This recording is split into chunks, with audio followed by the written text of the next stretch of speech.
Allez Samir, fais-nous encore plein de numéros de Fakir. Bon bah pour faire beaucoup de numéros, il faudrait que j'ai plein de planches à clous différentes.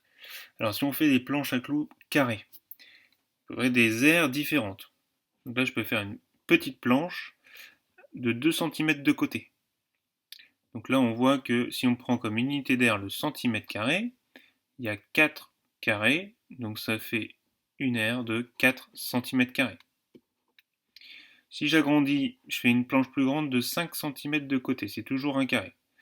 Donc la première ligne, j'ai 1, 2, 3, 4, 5 unités d'air, 5 cm², encore 5, encore 5, encore 5, 2, 3, 4, 5, 5 lignes de 5 cm².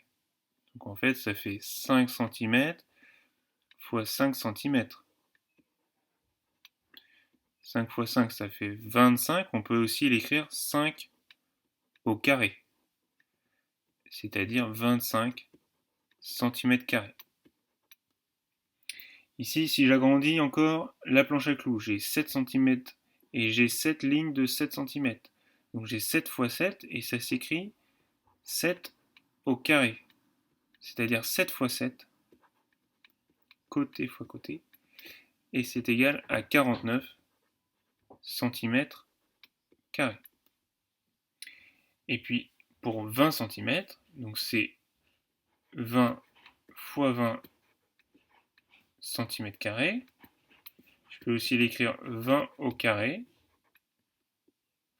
et c'est des centimètres carrés, et 20 fois 20, ça fait 400 cm². Ce qu'on peut retenir, c'est que 1 mètre carré, donc c'est l'aire d'un carré de 1 mètre de côté, ça on l'avait déjà vu dans la vidéo précédente. Et bien, ce principe marche aussi pour l'aire d'un carré. On dit côté fois côté, c'est la longueur du côté fois la longueur du côté, ou bien côté au carré. Et côté au carré, ça veut dire l'aire d'un carré de côté C. Donc c'est la même méthode pour retenir que pour le mètre carré et côté au carré.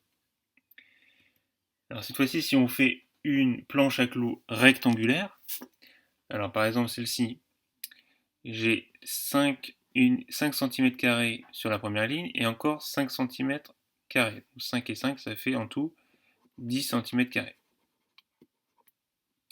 Ici, si je fais un rectangle de 3 cm par 6 cm, c'est 6 cm² plus 6 cm² plus 6 cm² pour la troisième colonne. Donc finalement, c'est 6 plus 6 plus 6, c'est 6 fois 3 cm². C'est-à-dire 18 cm².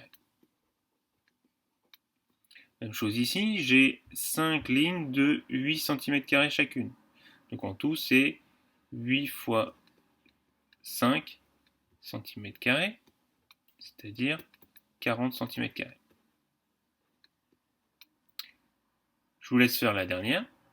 Et ce qu'on peut retenir, c'est qu'à chaque fois, il faut multiplier la longueur du rectangle par la largeur du rectangle pour obtenir l'aire du rectangle. Attention, il faut toujours que la longueur et la largeur soient dans la même unité. Donc là, par exemple, c'était des centimètres. Vous pouvez faire les exercices de ceinture.